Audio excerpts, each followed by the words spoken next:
Guys, हा माझा second vlog आहे आणि आज आपण जाणार साखरा डॅम वरती. तर चला आपण तुम्हाला दाखवतो.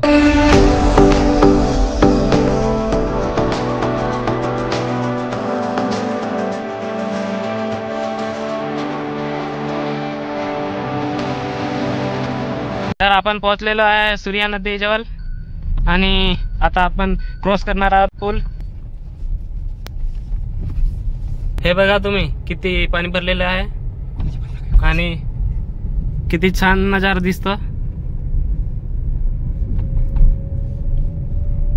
आणि पावसाचे वातावरण थोडं दिसतं, पाऊस सध्या येईल असं मला वाटतं. आणि गाईज तुम्ही बघू शकता हा रस्ता किती खराब आहे आणि ह्याच्यावरनं आपण जात आहोत.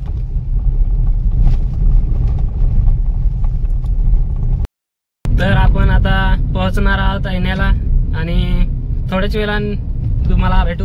तर फायनली गाईज आपण ऐन्याला पोहोचलेलो आहोत आणि आपण आता जाणार आहोत सरळ.